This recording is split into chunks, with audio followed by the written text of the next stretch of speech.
ہر نظر کانپ اٹھے گی محشر کے دن خوف سے، ہر کلیجہ دہل جائے گا، اوڑھ کر کالی کملی وہ آ جائیں گے، سارے محشر کا نقشہ بدل جائے گا۔ کہا یا محمد صلی اللہ علیہ وسلم، حضور نے کہا اے کل انسانیت کے بعد کیا ہوا؟ کہا وہ دیکھتے ہو آپ کے غلام کو فرشتے گھسیٹ کے لے جا رہے ہیں، جناب آدم بھی جانتے ہیں کہ مصطفیٰ کو کہہ دیا تو حضور دوڑیں گے۔ حضرت علامہ اسماعیل حقی نے لکھا ہے کہ نبی کریم بھاگتے ہوئے تشریف لے جائیں گے، فرشتوں سے پوچھیں گے کہاں لے جا رہے ہیں؟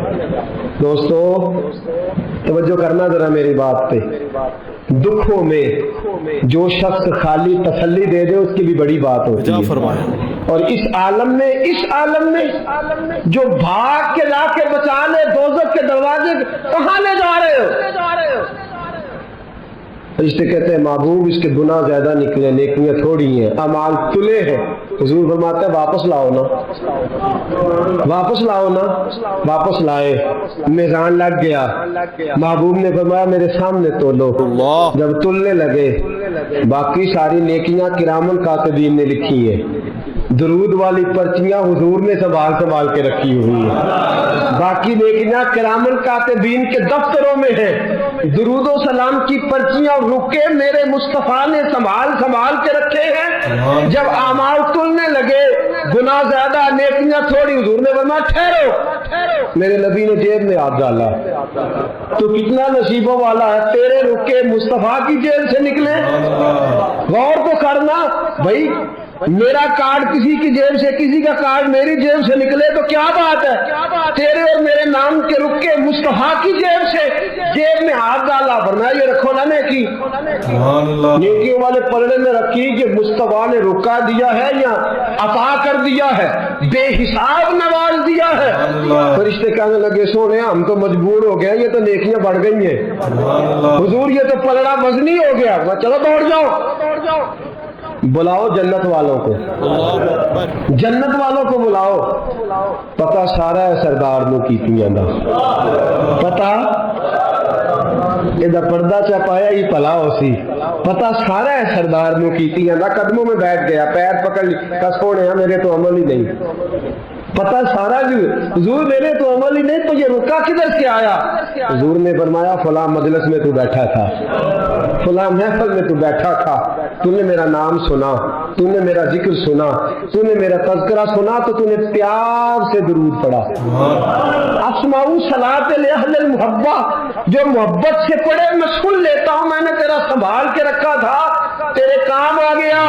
دوستو دنیا کی مہمات میں تو بندہ باقی جاتا ہے، پھنسے گا قیامت کے دن اور بچے گا درود پڑھنے والا، حضور پر سلام پڑھنے والا، جس کی عادی ہوگی زبان درود و سلام کی۔ امام شافعی انتقال کر گئے، شاگرد نے خواب دیکھی، کہا حضرت جی کیا بنا؟ کہنے لگے خدا نے مجھے سجا سوار کے جنت میں بھیجا۔ کس طرح سجا؟ کہا حضور بھیجنا تو تھا، آپ محدث سے بہت بڑے فقہ کے امام سے، کیا بات تھی؟ کہنے لگے اس لیے نہیں، بات کوئی اور ہے۔ کہا حضور کیا؟ فرمانے لگے ایک دن میں کوئی کام کر رہا تھا، کوئی حدیث لکھ رہا تھا، باقی تو میں نے جلدی جلدی لکھ لیا، اور جب آیا نا نبی پاک کا نام مبارک، تو امام شافعی کہتے ہیں میں نے جتنی میری صلاحیت تھی میں نے پیار سے لکھا، پھر آگے میں نے پیار سے درود لکھا، میں نے قلم کو روکا، اتنا وقت پورے صفحے پہ نہیں لگا جتنا وہ حضور کے نام اور درود پہ لکھا۔ کہتے ہیں بس میں نے پیار سے لکھا تھا، پیارے رب کو پیارا لگ گیا، میں مرا، آنکھ کھلی، رب کریم نے فرمایا اس کو سجاؤ، جنت کا لباس پہلے پہناؤ، اس کے سر پہ امامہ رکھو، خوشبو لگاؤ، جنت میں لے جاؤ، یا اللہ یہ ساری نعمتیں۔ فرمایا دنیا میں تو مصطفیٰ کا درود سجاتا رہا ہے، تو حضور کا درود سجاتا رہا ہے، میں نے آج تجھے سجانے کا فیصلہ کر لیا ہے۔ مناظرے سب سے زیادہ درود و سلام پہ ہوتے اور ہم کرتے، لیکن میں اکثر ساتھیوں سے کہتا ہوں اسی ان سے مناظرے کرنے عمل۔ اگر میں کبھی اپنے اجتماع سے پوچھ لوں نا اہل سنت والوں سے کہ تسی آندے ہو جی اسی تے درود والے ہیں تے پڑھ دے کنا ہو، کوئی نہیں. یاد رکھو بحثوں سے انقلاب نہیں آتا، عمل سے آتا ہے. آپ کا کوئی درود پڑھنا دیکھے گا تو مجھے، آپ لڑائی کر کے درود پڑھوانا چاہتے ہیں، کوئی نہیں پڑھتا. اگر آپ کا درود پڑھنا کوئی پیار سے، خلوص سے، محبت سے، ناراض تو نہیں ہو جائیں گے؟ ایک بات کر دوں جی، اپنے خلاف کر لگا کر دوں. ایک شخص میرے پاس آ گئے، کہنے لگے جی ہماری گلی میں نا سویرے اٹھ کے ایک بندہ ہے، وہ کہتا ہے 111 بار اسپیکر میں درود پڑھنا ہے تہجد کے وقت، پڑھنا چاہیے اسے؟ میں نے کہا نہیں پڑھنا چاہیے، اس لیے کہ اللہ کے نبی کریم صلی اللہ علیہ وسلم نے منع فرمایا ہے کسی کو تکلیف دینے سے. قرآن بلند آواز سے پڑھنا منع ہے جب کسی کو تکلیف ہوتی ہو. تو لوگ سوئے ہوئے ہیں، ایک آدھ 2-4 بار تو ٹھیک ہے، 111 بار ہی شروع کر دیا ہے. وہ شخص میرے پاس آ گیا، کہنے لگا کہ واقعی سنی ہوں. استغفر اللہ. میں نے کہا یار یہ سنی نہ سنی ہونے کا تو نے کون سا رزلٹ نکالا ہے؟ کہتے سب درود ڈاک چھڑے ہے. میں کہا تم ہی آنا مسیطے چلیے، 10 بغیر سپیکر تو کنا پڑھنا ہے؟ ناراض تو نہیں ہو جائیں گے آپ؟ میں کہا کلے ہاں اسی دو میں کسی کو قسم لینی نہیں چاہیے، پر دیانتداری نہ دسی کنا پڑھنا ہے. کہندا وہی پڑھنا جڑا سپیکر وچ پڑھنا. تو میں کہا پھر اللہ کو ڈرو. کیا دیکھیں نا کیا معاملہ ہے کہ کدھر جا رہے ہیں بھائی. میرے ہاتھ سپیکر آئے تو میں کہا جھوم کے پڑھو، تو سارے پڑھو، تو اونچی پڑھو، تو بھگ تک پڑھو، اور اپنی باری آئے تو. اب میں ایک حوالہ دے دوں، بات ختم کروں. نبی کریم کی خدمت میں عرض کیا گیا یا رسول اللہ یہ بندہ لمبی نماز پڑھاتا ہے. حضور نے بلایا، فرمایا کیوں لمبی پڑھاتا ہے؟ کہا حضور مجھے مزہ آتا ہے. فرمایا لمبی پڑھنی ہو تو اکیلے پڑھنا. لوگوں کو پڑھا تو مختصر پڑھا، بچے بھی ہوتے ہیں، بوڑھے بھی ہوتے ہیں، بیمار بھی ہوتے ہیں. ہم لوگوں نے جو طریقہ درود و سلام، السلام علیکہ ایھا النبی والصلاۃ والسلام علیکہ یا رسول صلی اللہ علیہ، جو آپ کا دل کرتا پڑھے، لیکن کو دکھا کے پڑھنا، بتلا کے پڑھنا، کسی شخص کو چڑھا کے پڑھنا ضروری ہے؟ درود تو ہم جب پڑھتے ہیں تو پتہ کسے دکھا کے پڑھتے؟ مدینے والے محبوب کو، رسول پاک کو دکھا کے پڑھو، حضور کو سنا کے پڑھو، نبی پاک کی طرف توجہ کر کے پڑھو. اختلاف درود میں تو لڑائی نہیں نہ ہونی چاہیے، یہاں تو نہیں نہ ہونی چاہیے. تو ساتھیو درود و سلام جم کے پڑھیں، اتنا پڑھیں. 3 فائدے ہیں درود پڑھنے کے جو میرے حضرت صاحب نے مجھے بتایا، میں آپ کو بتا دیتا ہوں، بات ختم کرتا ہوں. یاد رکھیں گے آپ انشاءاللہ؟ کتنے فائدے؟ میرے صاحب فرماتے ہیں درود و سلام پڑھنے والے کی زبان میٹھی ہو جاتی ہے. ککھ سوادنی مشری اندر کھنڈا می چک دتیاں، اینا ساریاں گلاں نالو گلاں سجن دیاں میٹھیاں. درود پڑھنے والے کی زبان فرماتے ہیں دل نرم ہو جاتا ہے. یہ میرے صاحب نے مجھے بتایا، دل اور روح پاک ہو جاتی ہے. یہ رسول اللہ کا کرم ہے کہ اللہ نے ہمیں ان کی امت میں پیدا فرمایا ہے. یہ کرم ہے، نبی پاک کا صدقہ ہے. تو حضور کے احسانات تقاضا کرتے ہیں کہ نبی پاک صلی اللہ علیہ وسلم پر زیادہ سے زیادہ درود و سلام پڑھا جائے. پھر درود و سلام اللہ کی رضا بھی ہے. اللہ چاہتا ہے کہ میرے بندے میرے نبی پر درود پڑھے. درود و سلام نبی پاک صلی اللہ تعالی علیہ وآلہ وسلم پر اللہ کی رضا بھی ہے، اور خود نبی پاک کی بھی رضا ہے کہ لوگ ان پر درود پڑھیں. یہ جو سورہ احزاب کی آیت ہے نا، ان اللہ و ملائکتہ یصلون علی النبی، یہ اس کا شان نزول ذرا دیکھیے گا کیا ہے. پہلے تو لوگ مقابلہ کرتے رہے حضور علیہ السلام کے ساتھ، فکری مقابلہ جاری رہا. فکری وہ کہتے تھے نہیں ایک خدا کیسے نظام چلا سکتا ہے، معاذ اللہ ممکن ہی نہیں، زیادہ لوگوں کی ضرورت ہے، بت یہ وہ باتیں ہوتی تھی. پھر جب فکری اور علمی جگہ پہ ناکام ہو گئے تو پھر انہوں نے تلوار کی جنگ لڑنی شروع کر دی. بدر میں تلواریں لے کے آ گئے، احد میں تلواریں لے کے آ گئے. جب وہاں بھی ناکام ہوئے تو شخصی اعتراض، جب کوئی بندہ کسی شخص کی قوت کا، طاقت کا، علم کا جواب نہیں نہ دے سکتا، پھر وہ شخصی اعتراض کرتا ہے کہ تو بندہ ہی نہیں ٹھیک۔ اب یہ کیا ہے؟ شخصی اعتراض وہ لوگ کرتے ہیں جو بڑے نچلے طبقے کے لوگ ہوتے ہیں، چھوٹے ذہن کے لوگ، کسی کی ذات پر اعتراض کرنا، اس کی شخصیت کو مورد الزام ٹھہرانا، یہ چھوٹے لوگوں کی بات ہے، چھوٹے لوگوں۔ جب کسی شخص کو آپ چھوٹی بات کرتے دیکھیں نا تو سمجھے خود ہی بڑا چھوٹا ہے۔ استغفر اللہ۔ جو بڑی بات کرنے والا ہوتا ہے وہ بندہ بڑا ہوتا ہے۔ کفار مکہ نے کیا کیا؟ شخصی اعتراض شروع کر دیے، نبی پاک پہ معاذ اللہ استغفر اللہ الزام لگانے شروع کر دیے۔ استغفر اللہ۔ اب میں ان الزامات کی طرف نہیں جاتا، وہ درد کا ایک معاملہ ہے، وہاں اگر بات چھڑی جائے تو بڑی تکلیف دہ مسئلہ ہے۔ بے شک۔ ایک بات صرف کرتا ہوں، ایک سب سے بڑا الزام یہ لگاتے تھے کہ حضور کی تو اولاد ہی کوئی نہیں۔ استغفر اللہ۔ معاذ اللہ استغفر اللہ۔ پھر ایک بہت بڑا الزام یہ لگاتے تھے کہ انہوں نے 11 نکاح کیے ہیں، صرف 2 بیویوں سے اولاد ہوئی ہے، توبہ استغفر اللہ۔ باقی جگہ پہ تو معاملہ ہی کوئی نہیں۔ پھر جب نبی پاک صلی اللہ علیہ وسلم نے کچھ مال غنیمت 5واں حصہ حضور کا تھا، تو وہ مال غنیمت کا 5واں حصہ حضور اپنے پاس رکھنے لگے، اس میں سے حضور نوازتے تھے غریبوں کو، مسکینوں کو، کہنے لگے پیسے آنے لگے ہیں تو انہوں نے بھی سمیٹنے شروع کر توبہ دیے۔ استغفر اللہ۔ تو معاذ اللہ یہ الزامات، اب شخصی اعتراضات، ذات پر جب تنقید ہونے لگی تو حضور پریشان ہوئے۔ عام عزت دار آدمی کے بارے میں بھی کوئی شخص بات کرے تو اسے تکلیف ہوتی ہے۔ بے شک۔ کائنات میں سب سے زیادہ عزتیں اللہ نے میرے نبی کو عطا فرمائی ہیں، کل کائنات کی عزتوں کے وارث رسول پاک ہے۔ بے شک۔ ایک کونے میں مسجد نبی کے کونے میں روایت کے راوی حضرت ابو ہریرہ ہے، کہتے ہیں دونوں گھٹنوں کے اوپر یوں بازو لگا کے ان کے اندر سر رکھ کے حضور تشریف فرما ہے، مقدس آنکھوں میں آنسو، اللہ اکبر۔ کونے میں۔